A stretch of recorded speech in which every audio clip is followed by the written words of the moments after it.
I hadn't set foot in those mountains for 11 years. 11 years since I'd felt the weight of a rifle across my shoulders, since I'd breathed air so cold and clean it burned the lungs, since I'd walked the high country where the pines grow twisted from wind and the elk move like ghosts through morning fog. Life had pulled me away. Marriage, work, the 1,000 small compromises we make when we leave the wild places behind.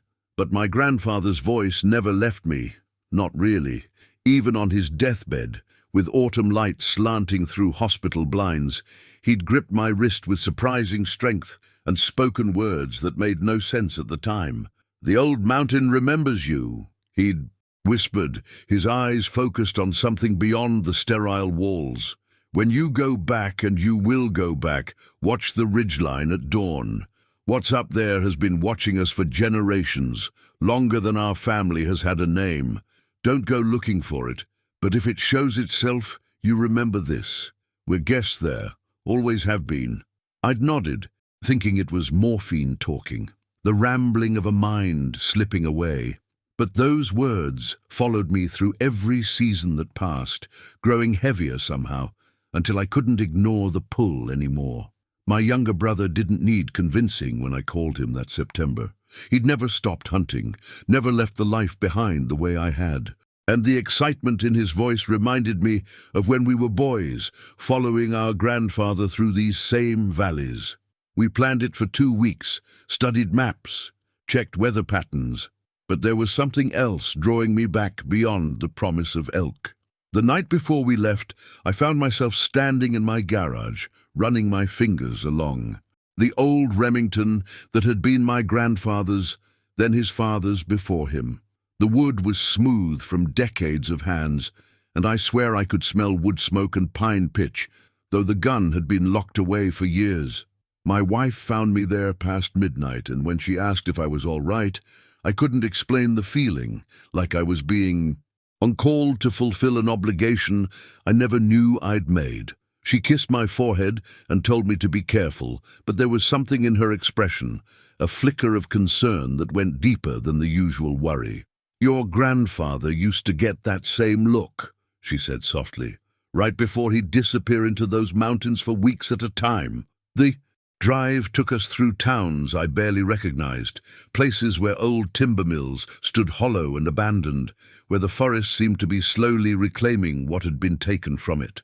The highway climbed through foothills, then into serious mountains, each turn bringing us deeper into country that felt increasingly untouched, as if we were traveling backward through time.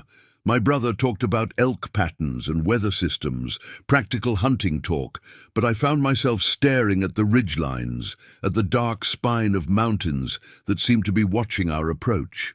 I didn't tell him about grandfather's warning yet. It felt too strange, too much like superstition for the daylight. Hours.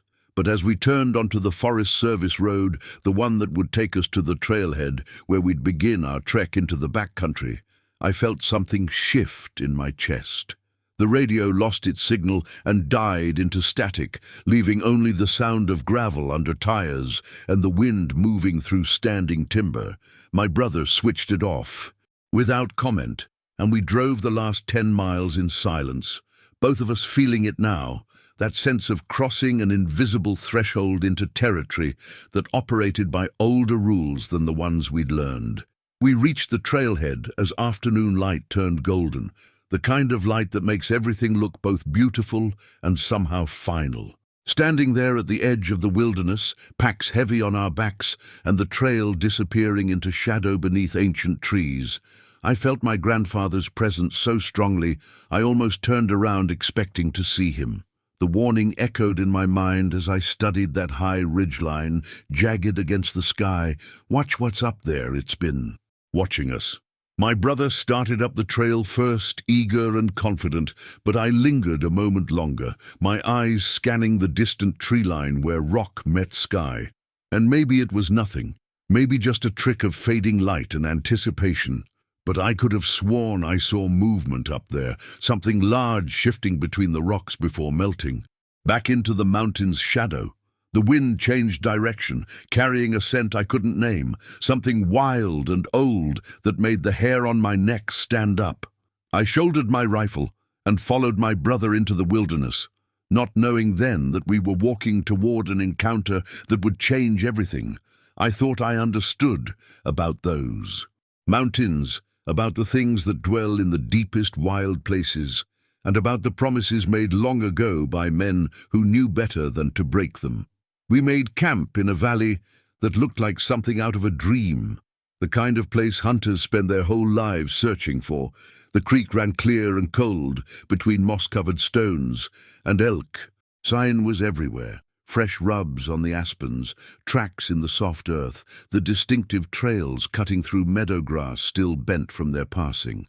My brother was elated, already planning our morning route, talking about wind direction and glassing positions with the enthusiasm I remembered from our youth. But as I helped him string the bear bag and arrange our gear, I couldn't shake the feeling that we weren't alone in our discovery of this place.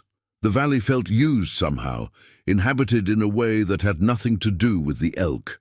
While my brother built up the fire, I walked the perimeter of our camp, ostensibly checking for deadfall and drainage, but really just trying to understand what felt wrong. That's when I found the first marking on a lodgepole pine about 30 yards from our tents, a series of deep gouges running vertically down the trunk, too high to reach without a ladder, too deliberate to be accidental. The wood was torn away in strips, exposing pale flesh beneath the bark, and the pattern repeated on 3 other trees, forming a rough semicircle around a game trail. I called my brother over, and we stood there examining the marks in fading light, running through possibilities that made less and less sense the longer we looked. Bear was the obvious answer, but the height was wrong, and bears don't mark territory in geometric patterns. The gouges were spaced like fingers, if fingers could be that long and powerful, and whatever made them had done so recently. Sap still beaded in the wounds, sticky and fragrant.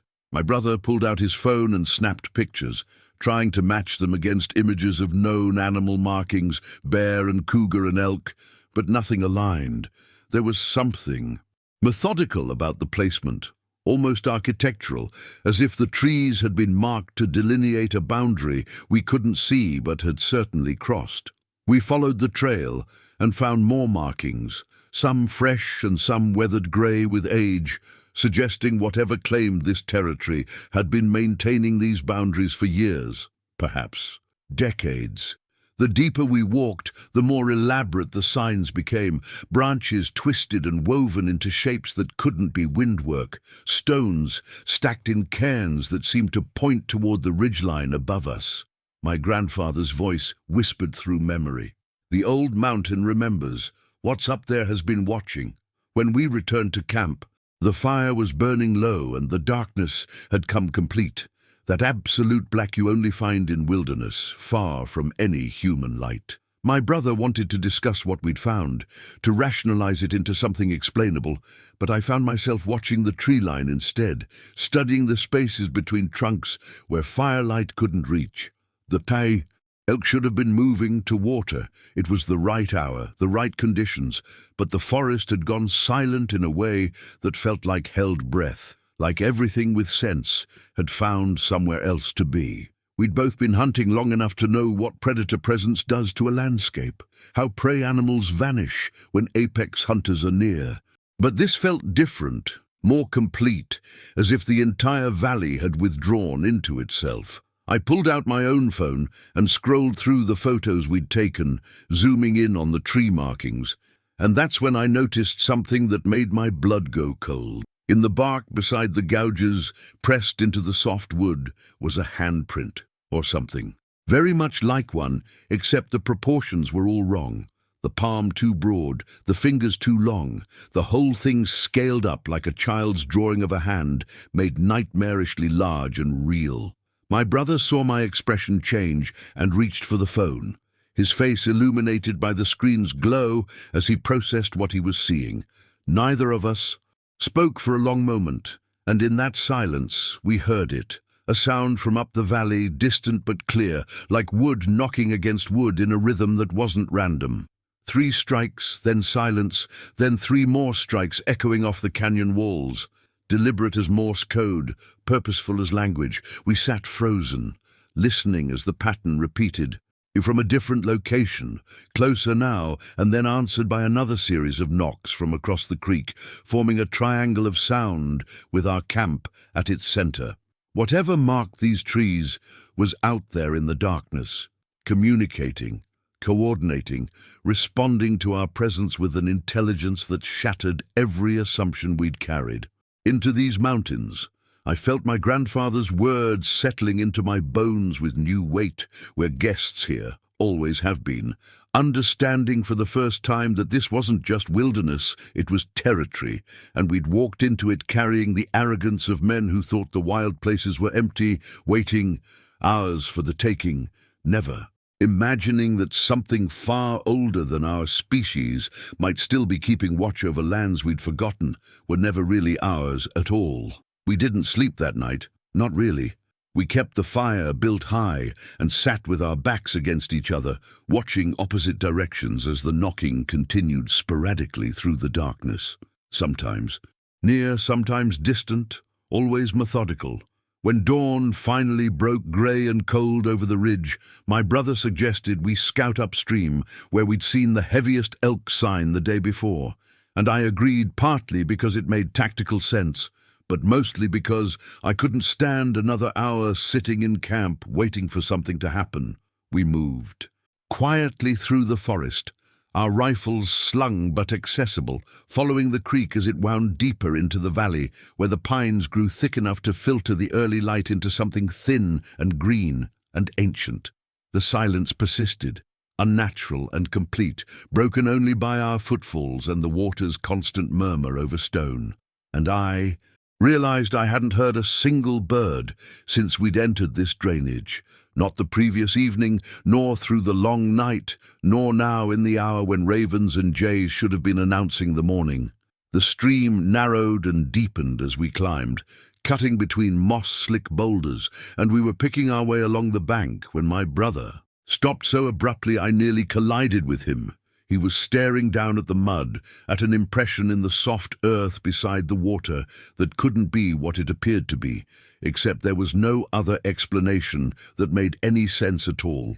It was a footprint, unmistakably a footprint, but scaled to proportions that seemed to violate something fundamental about biology and physics. 17 inches long by my hand measurements, maybe longer, pressed deep into the ground with a weight that must have been immense. The toes clearly articulated and splayed for balance, the heel driven down with force that suggested not just mass, but controlled movement, purposeful placement, awareness of terrain.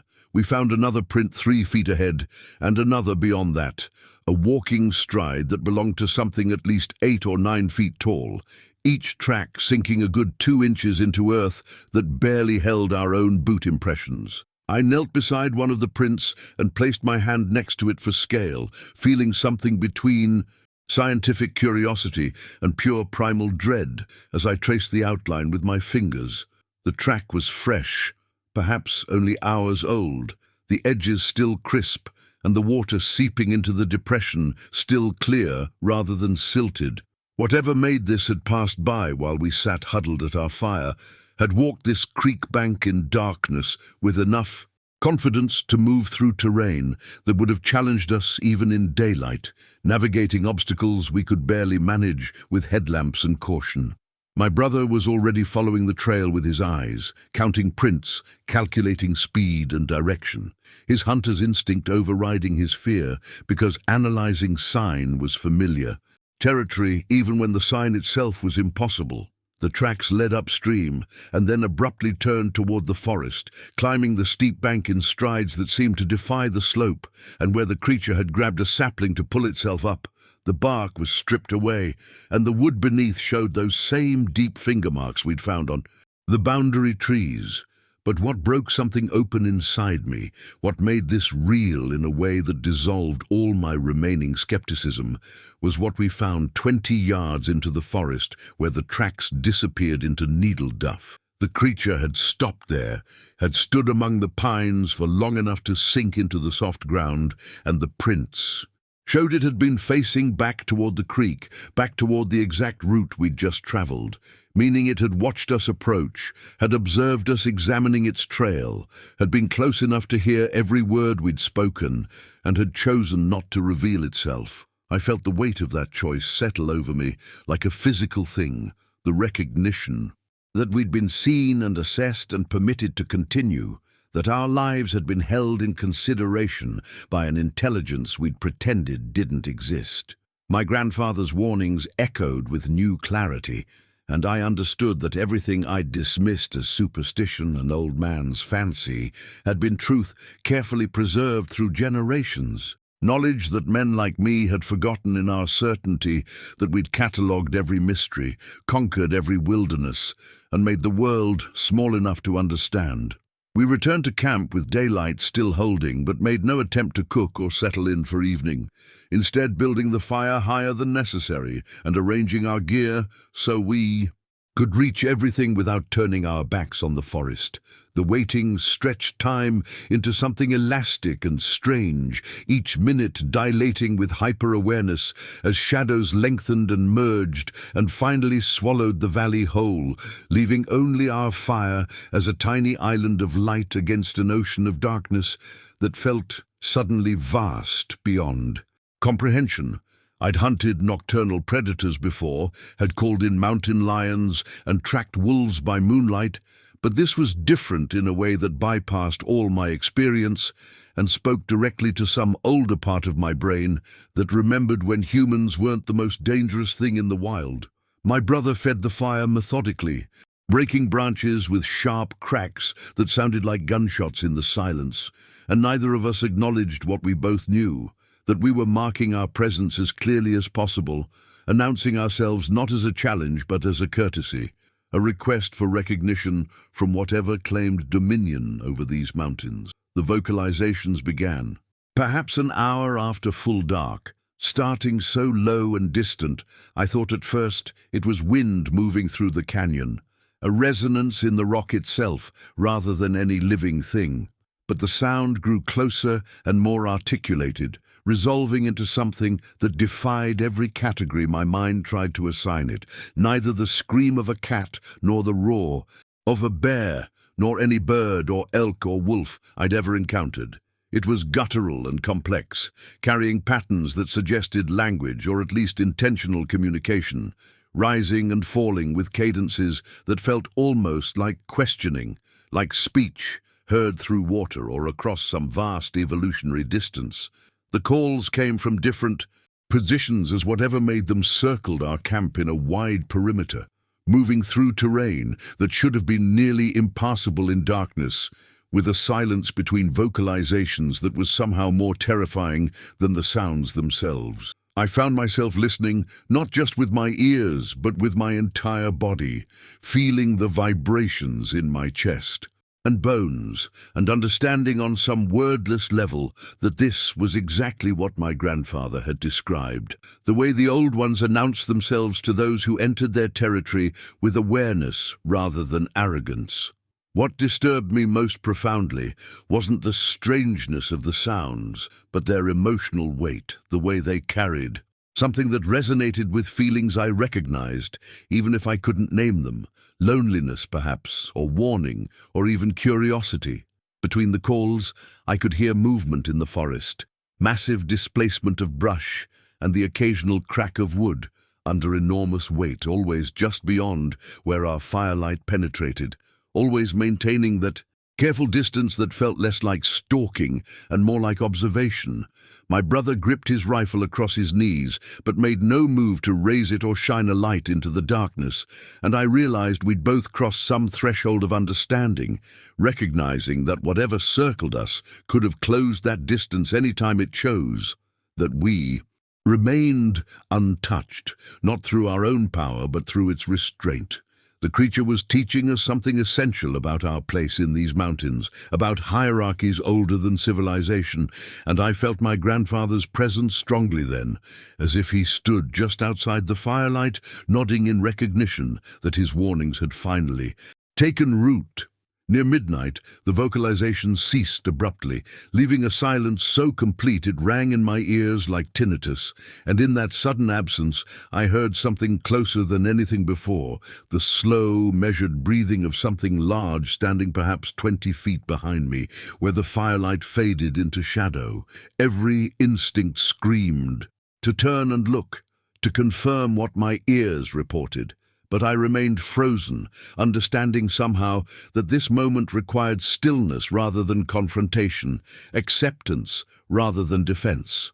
The breathing continued for perhaps 30 seconds, deep and controlled, and I swear I could feel its gaze on the back of my neck, could sense the weight of its consideration, and then it simply withdrew, moving away through the forest with a grace that seemed impossible for something so massive.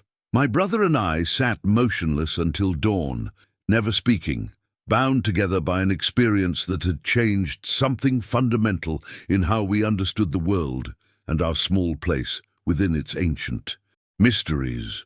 Dawn came slowly, filtering through the pines like smoke, and we moved through our morning routine like men recovering from fever, saying little as we boiled coffee and inventoried our remaining supplies, with hands that still carried the night's tremor. My brother pulled his trail camera from his pack, almost absently, the small device we'd mounted on a tree at the camp's perimeter 2 days earlier, something we'd barely remembered in the chaos of everything that followed. He connected it to his phone with fumbling fingers, expecting perhaps to see deer or elk moving through our sight, the ordinary wildlife that suddenly seemed impossibly distant from our current reality. But as the footage loaded and began playing across the small screen, we both went completely still, coffee forgotten, the morning cold forgotten, everything forgotten except the impossible image materializing before us. There, standing among the pines at the exact moment we'd heard that breathing behind us, was a figure that shouldn't exist, according to everything modern science proclaimed, yet existed nonetheless, with an undeniability that shattered every comfortable assumption about the world's catalogue of known creatures. The footage showed it in grainy detail, made ghostly by the camera's night vision, a towering form easily 8 or 9 feet tall, covered entirely in dark hair that seemed to absorb light rather than reflect it, standing motionless at approximately 60 yards from where we'd sat by the fire. Its posture was unmistakably bipedal, shoulders broader than any human's, arms hanging long and powerful, but what struck me with physical force was its stillness, the absolute lack of movement that suggested not hiding, but patient observation, the way an elder might watch children playing with interest and perhaps concern, but no fear whatsoever. The creature's face remained largely obscured by shadow and the camera's limitations, but I could make out the general structure, something that bridged the gap between human and ape, yet belonged fully to neither category.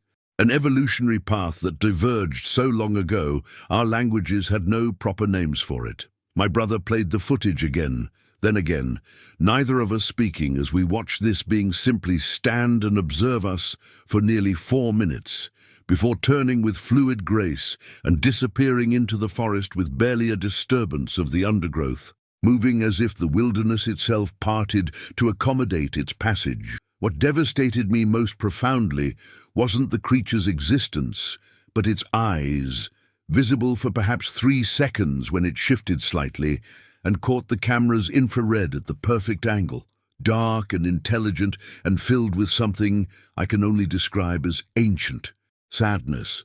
They held no malice or hunger, no territorial aggression or predatory calculation, but rather a deep weariness, the look of something that has witnessed too much loss, too much encroachment, too much of the wild places diminishing year by year as humans spread like a rising tide across every remaining sanctuary. In those eyes I saw my grandfather's warnings made flesh, understood viscerally what he'd tried to explain about the Old Ones and their patient retreat before civilization's advance, how they'd withdrawn deeper and deeper into the remotest places, not from fear, but from a kind of cosmic exhaustion, with humanity's inability to coexist with mystery. The recognition in that gaze suggested the creature knew exactly what we were, had likely observed dozens or hundreds of hunters over its lifetime, understood our weapons and our vehicles and our fundamental incomprehension of what we destroyed. I felt tears on my face and didn't wipe them away, struck by the profound tragedy of this being's existence, surviving in the margins while we convinced ourselves the world held no more wonders worth protecting. My brother and I watched the footage perhaps 20 times that morning as sunlight strengthened and the forest slowly returned to its ordinary sounds, birds calling and squirrels moving through branches, the normal rhythms reasserting themselves after the night's suspension of natural law. But we'd been fundamentally altered by what we'd witnessed, could feel something shifting in our understanding of purpose and priority. The hunting we'd planned suddenly seeming not just irrelevant, but obscene, a violation of something sacred we'd been privileged to glimpse. The creature had shown itself deliberately, I realized, had allowed itself to be captured by our camera when it could easily have avoided detection, and that choice carried meaning we were only beginning to comprehend. An invitation, or perhaps a final warning, from something that had every reason to remain hidden from human sight. I sat by the dying fire as my brother slept fitfully in his tent, the trail camera footage still playing on loop in my mind, and finally allowed myself to fully excavate the memories I'd been avoiding since we'd arrived in this valley. My grandfather's stories that I'd dismissed as the colorful exaggerations of an old mountain man who'd spent too many years alone with his thoughts.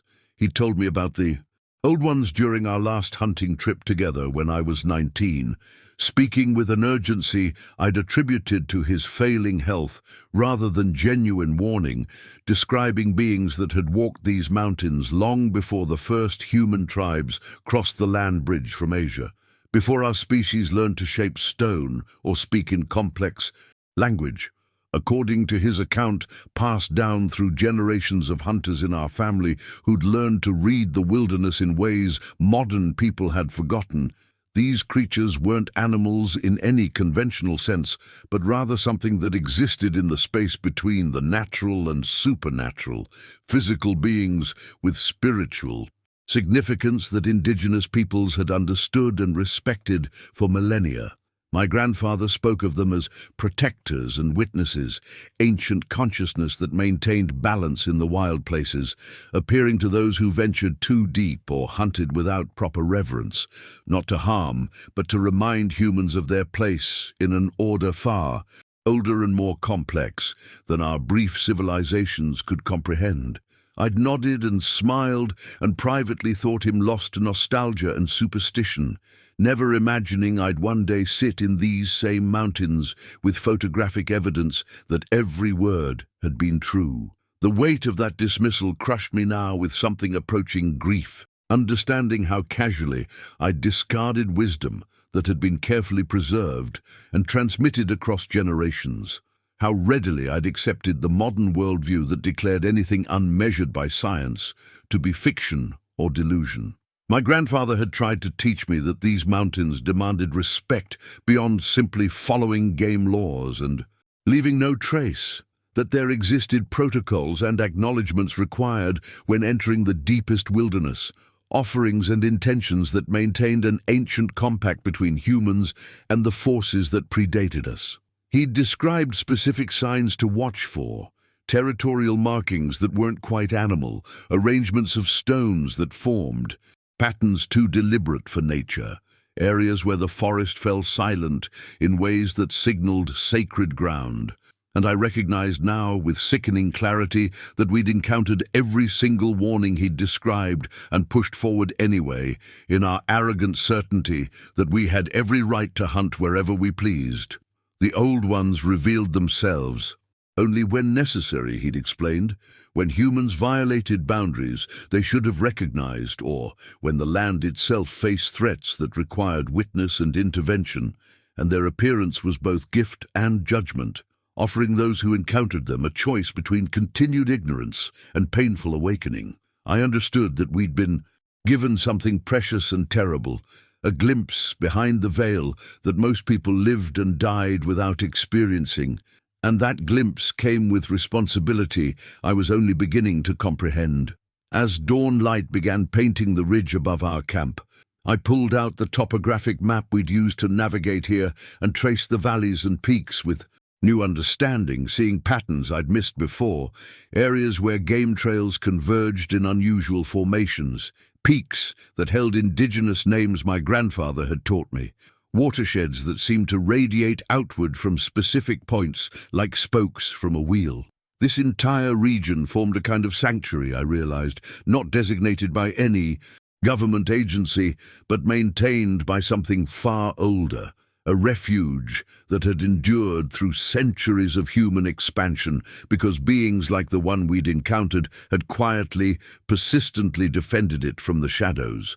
My grandfather's stories suddenly arranged themselves into coherent framework rather than disconnected anecdotes, and I saw how he'd been trying to pass on not just family history, but a genuine cosmology, a way of understanding wilderness that acknowledged layers of inhabitants and consciousness modern ecology couldn't measure. The old ones weren't remnants or survivors, but active participants in these ecosystems, shaping and protecting territories through means that blended the physical and metaphysical, and their continued existence demanded a world where true wilderness could persist, where humans didn't catalogue and colonize every remaining mystery. The sorrow I'd seen in those eyes on the footage reflected centuries of watching their domain shrink, hearing the chainsaws grow closer, seeing the night sky fill with light pollution that erased the stars, and knowing that each generation of their kind might be among the last to walk these ridges in freedom. I made a decision then that crystallized with the sunrise, understanding that we'd stumbled into something that transcended our plans and desires, that demanded we either rise to its significance or retreat diminished by our own smallness. We would find the source of those stone arrangements we'd seen, would seek the heart of this territory not as conquerors or even observers, but as supplicants requesting permission to understand, and whatever we discovered would determine whether we'd earned the privilege of this encounter or squandered it through continued blindness. My grandfather had spoken of clearings deep in these mountains, where the old ones left signs for those wise enough to read them, places that functioned as boundary markers and communication points between their world and ours, and I felt certain now that such a place existed nearby, waiting for us to either recognize its significance or violate it through incomprehension. We found the clearing just after noon on the third day, following a route that seemed to reveal itself through intuition rather than conscious navigation. As though the land itself was guiding us toward revelation we'd proven ourselves ready to receive. It occupied a natural amphitheater carved into the mountainside, where ancient pines formed a cathedral ceiling above, and moss-covered stones created concentric circles around a central space that vibrated with presence, even in full daylight. The elk bones had been arranged with mathematical precision, skulls facing the 4 cardinal directions, antlers interwoven to form geometric patterns that seemed to shift and reorganize when viewed from different angles, rib cages stacked in ways that created deliberate archways and passages through the installation. This wasn't the random accumulation of predator kills or natural death, but rather a construction that had been maintained and modified over years, possibly decades, each element placed with intentionality that spoke of ritual and meaning far beyond our comprehension. My brother stood at the clearing's edge, camera hanging forgotten at his side, and I watched his face cycle through the same emotions I felt: awe, fear, inadequacy, and the vertiginous sensation of standing before something that rewrote fundamental assumptions about reality and our place within it. The territorial markings we'd seen throughout the valley all led here, I realized, creating a network of trails and warnings that funneled toward this sacred center like pilgrims' paths converging on a shrine. We'd been walking through a mapped territory the entire time, following signs we'd arrogantly misread as random scratches and natural formations, never understanding that we were being observed and evaluated with each step deeper into the sanctuary. The stone circles bore weathering that suggested centuries of existence, predating European contact with this continent by generations, yet fresh pine boughs had been woven among the bones within recent days, evidence of ongoing maintenance and active habitation. I knelt before the central arrangement and felt the hair rise on my arms and neck, sensing we were not alone, even though nothing visible moved among the surrounding trees. Understanding that we were being permitted this observation as a test or teaching whose parameters we could barely grasp, my grandfather's voice echoed through memory with new authority, describing these places as threshold spaces where the old ones communicated across time, leaving messages for their own kind, and for the rare humans who developed eyes capable of truly seeing what existed beyond the comfortable. Illusions of civilization. The wrongness of our presence hit me with physical force. We had rifles slung across our backs, had come to these mountains to kill and claim trophies, had treated this sacred territory as a hunting ground for our recreation and ego. The contrast between our intentions and the reverence this clearing demanded filled me. With shame so profound it felt like drowning. Understanding how grotesque our presumption appeared from the perspective of beings who had protected these lands through millennia, while my species spent centuries trying to dominate and commodify every wilderness we encountered. I unslung my rifle with trembling hands, the weapon suddenly feeling obscene in this space, a symbol of the disconnection and violence that had severed my culture from the wisdom my grandfather had tried desperately to preserve. My brother watched me, then followed suit, both of us laying our firearms at the clearing's edge like offerings or surrenders, acknowledging wordlessly that we'd entered this valley, carrying tools and attitudes that had no place in the presence of what dwelled here. The act felt simultaneously symbolic and utterly concrete, a recognition that we'd been playing at being apex predators, while the true powers of these mountains had observed our performance with patience that bordered on pity. As we stood there, weaponless and vulnerable, the forest's silence deepened into something expectant, charged with the sensation of approaching culmination.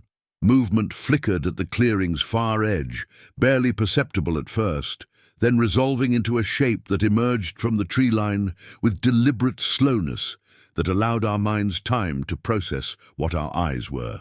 Reporting, the creature stood fully revealed in afternoon light, easily 8 feet tall, with proportions that suggested immense strength beneath the rust-colored hair covering its body, face simultaneously ape-like and eerily human.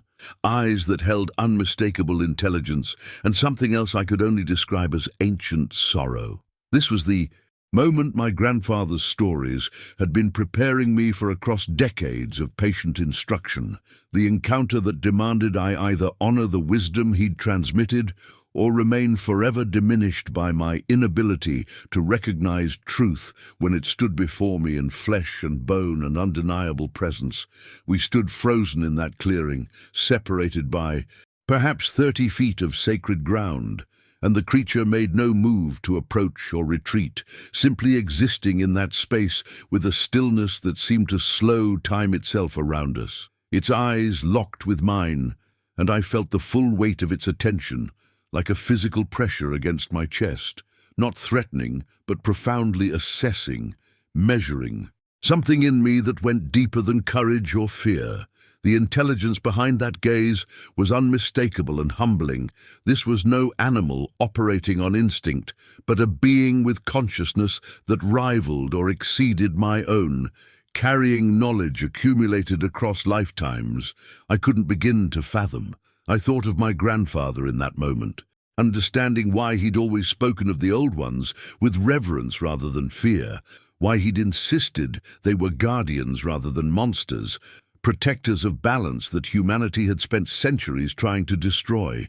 The creature's face held an expression I could only interpret as profound sadness, as though it recognized in me both the potential for understanding and the certainty of my species' continued failure to honor what we'd been shown. My brother's hand gripped my shoulder, whether seeking support or offering it I couldn't tell. Both of us anchored to each other while everything we thought we knew about the world reorganized itself around this impossible encounter. The moment stretched beyond normal temporal boundaries, existing in a space where past and present collapsed together, where my grandfather's warnings and this creature's gaze wove into a single revelation. The being raised one massive hand slowly, palm forward, and I understood with crystalline clarity that this was a gesture of acknowledgement rather than threat, a recognition of our decision to lay down our weapons and enter this space with proper humility. In that simple movement, I felt the accumulated grief of centuries, the loss of territory, the destruction of sacred places, the steady encroachment of my kind into the last refuges where the old powers could exist undisturbed by chainsaws and roads and the relentless machinery of progress. This creature and others like it had watched my species spread across their ancient homeland like a plague, had hidden in increasingly remote mountains while forests fell and rivers were poisoned and the wild places they'd protected since time immemorial were reduced to fragments and tourist attractions. Yet there remained in its gaze not hatred but a desperate fading hope that some humans might still remember the old agreements, might still possess the capacity to recognize kinship with the non-human intelligences that shared this world. I felt tears streaming down my face without shame, grieving for losses I couldn't fully name, mourning the disconnection that had cost my species so much wisdom and left us arrogant in our isolation. My grandfather had carried this grief his entire life, I realized, had tried to prepare me for a responsibility I was only now beginning to comprehend as the creature's eyes held mine with unbearable gentleness. The vocalizations that emerged from its chest were low and complex, containing harmonics that seemed to resonate in my bones rather than my ears, a language that predated human speech and communicated meaning through vibration and emotional resonance. I couldn't translate the sounds into words, but their significance poured through me nonetheless, a message about stewardship and respect, about the covenant between humans and wilderness that my ancestors had once honored and my recent generations had forgotten. The creature was showing itself not as spectacle or proof, but as testimony, offering one final attempt to awaken in us the remembrance of what we'd once known, what indigenous peoples had tried desperately to preserve against the tide of colonial amnesia. This wasn't entertainment or adventure, but a sacred transmission, a teaching that demanded I carry it forward, even knowing most people would dismiss it as fantasy or delusion, that the world I'd returned to had no framework for integrating what was happening in this clearing. The weight of that responsibility settled over me like a mantle, understanding that my grandfather had borne it alone for so long, hoping I would prove capable of receiving what he'd protected through years of ridicule and dismissal.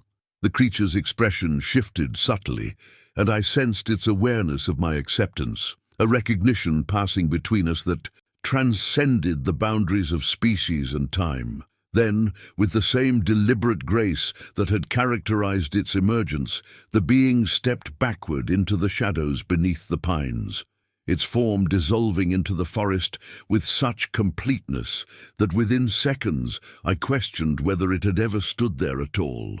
But the clearing held the residue of its presence like static electricity after a storm, and my brother's ragged breathing beside me confirmed the shared reality of what we'd witnessed, the undeniable truth that we'd stood in the presence of something that rewrote every certainty we'd carried into these mountains. My legs gave out, and I sank to my knees on the moss-covered ground, overwhelmed by emotions too vast and complicated for naming, feeling simultaneously diminished by my species' arrogance and elevated by the privilege of this encounter. The creature had chosen to reveal itself fully, had granted us a gift my grandfather had spent decades hoping I might receive, and with that gift came an obligation that would shape every decision I made for the rest of my life. We remained in that clearing as afternoon light stretched toward evening, neither of us able to speak, both of us understanding that we'd been changed in ways we'd spent years attempting to articulate, that we'd crossed a threshold from which there could be no return to comfortable certainties. The old ones were real, the sacred territories existed, and we'd been granted passage into mysteries that demanded our protection and silence in equal measure. We packed our camp in silence the following morning, moving with a reverence that transformed the mundane tasks of rolling sleeping bags and dousing fires into something ceremonial. My brother and I worked in unspoken coordination, both of us instinctively handling our rifles differently now, not as tools of dominance but as relics of a worldview we were actively shedding with each item we stowed. When we reached the clearing again on our way down the mountain, I set my grandfather's Winchester against the arranged stones, understanding finally why he'd given it to me with such solemnity before he passed, knowing I would eventually reach this moment of renunciation. The weapon that had seemed like an inheritance of pride and tradition revealed itself as something else entirely, a test of whether I could recognize when power should be surrendered rather than exercised. My brother placed his rifle beside mine without hesitation, and we stood together, looking at those crossed barrels like a peace offering to forces that had never required our violence, only our respect. The forest seemed to exhale around us, a subtle shift in the quality of light and air that felt like acceptance, like the land itself, acknowledging our choice and releasing us from judgment we hadn't known we were under. Walking down that mountain, I felt simultaneously lighter and more burdened than I'd ever been, liberated from the predator's arrogance that had driven me into these hills, yet weighted with responsibility for knowledge the modern world had no language to receive. Every step away from that sacred clearing felt like a betrayal and a sacred duty intertwined, the paradox of carrying truth that must be both protected and somehow transmitted to a culture that had forgotten how to listen. I thought of my grandfather sitting on his porch in the evenings, staring toward these peaks with an expression I'd always interpreted as nostalgia, but now recognized as active guardianship, a constant vigil maintained across decades. He'd been holding space for mysteries that couldn't be spoken aloud, bearing witness in the only way available to him, waiting for someone in the family line to prove capable of receiving what he'd protected. That mantle had passed to me in the creature's gaze, in the moment our eyes met, and something fundamental shifted in my understanding of what it meant to be human in a world far more conscious and inhabited than our species pretended. My brother and I didn't discuss what we'd witnessed during the long hike back to the truck, both of us instinctively understanding that words would only diminish what had occurred, that some experiences demanded to be held in silence until their meaning could properly settle into our bones. The footage from the trail camera sat like a burning coal in my brother's backpack, simultaneously the most valuable and dangerous thing we possessed, proof that would validate our experience while destroying everything sacred about it. That night in a roadside motel, we watched the video one final time, that massive figure standing motionless among the pines, its eyes reflecting the camera's infrared glow with an expression of such profound awareness that even captured digitally, it commanded absolute reverence.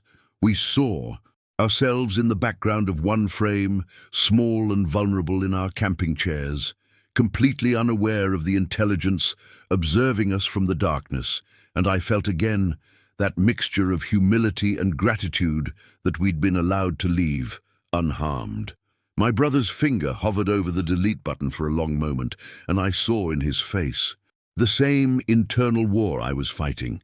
The desire to share versus the need to protect, the temptation of validation against the certainty that some truths lost their power when exposed to disbelief and commodification. When he finally pressed down, and we watched the footage disappear into digital oblivion, I felt grief and relief in equal measure, understanding we'd chosen the harder path, but the one that honored what we'd been shown. We would carry this testimony in our bodies and our changed perspectives rather than in shareable files, becoming guardians of mystery rather than claimants of discovery. I return to those mountains every autumn now, not to hunt but to remember, carrying offerings of tobacco and honey that my grandfather's journals suggested were traditional gifts between humans and the old ones. I sit in that clearing, where stones and bones mark sacred ground, and I speak aloud the gratitude and sorrow that the encounter awakened in me, reporting on my small efforts to protect wild places and resist the machinery of destruction. Sometimes I sense a presence watching from the ridgeline, a confirmation that my vigil is witnessed and acknowledged, that the covenant continues through my willingness to honor it. My brother tends his own relationship with these mysteries in different ways, channeling the experience into conservation work and teaching his children a respect for wilderness that goes beyond recreation or resource extraction.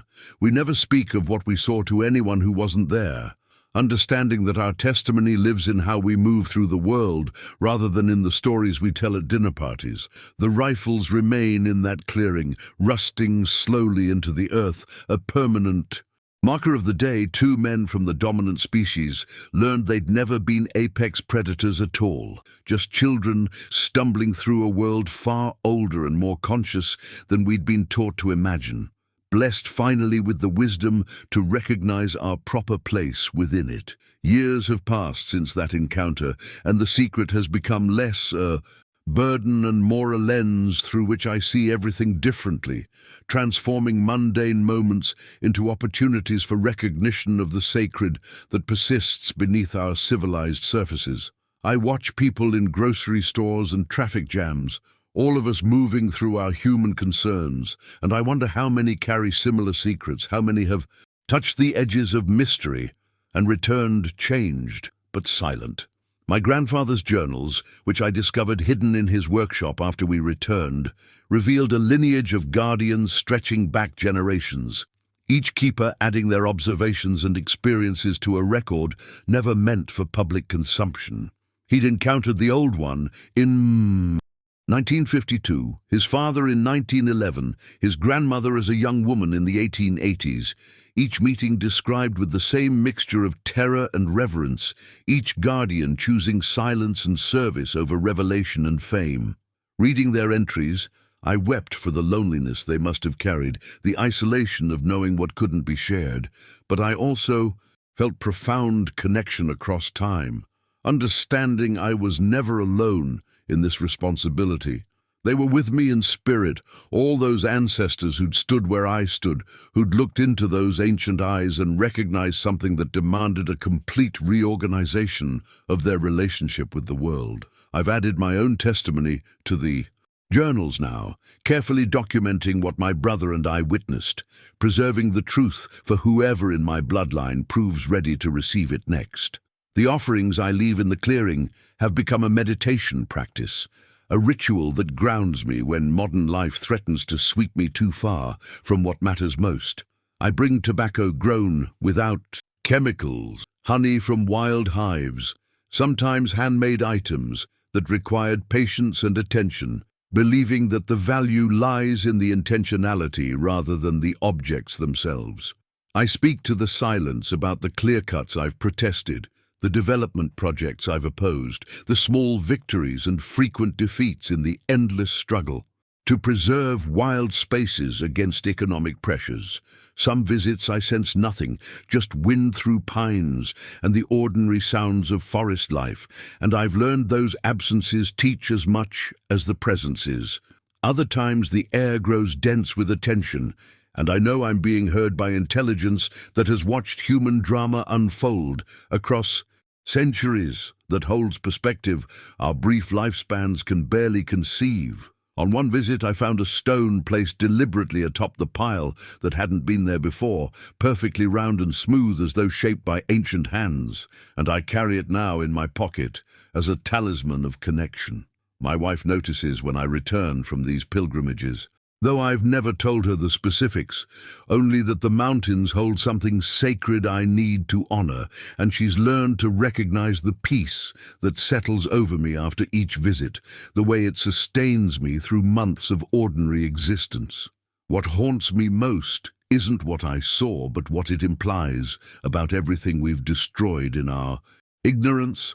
All the sacred grounds bulldozed for strip malls and subdivisions, all the ancient witnesses driven into extinction or the deepest remaining wilderness. I think of those arranged stones and wonder how many similar sites lie buried under concrete and asphalt, how many covenants between species have been broken not through conscious choice, but through oblivious destruction. The grief arrives in waves, especially when I see new development creeping toward those mountains, when I hear politicians speak of wilderness as unused resource awaiting extraction. I fight these incursions with whatever tools democracy provides, speaking at hearings and writing letters and donating to conservation groups, knowing my efforts are inadequate against the machinery of growth and profit. But I persist because the alternative is betrayal of what I witnessed, a violation of the trust extended when that creature revealed itself rather than remaining hidden. My brother has become quietly influential in state conservation circles, never mentioning why these particular mountains matter so intensely to him, using policy and law to protect what we cannot defend through testimony. Together we've helped establish protections for thousands of acres, creating buffer zones around that sacred valley, buying time for mysteries to persist into a future we hope might be wiser than our present.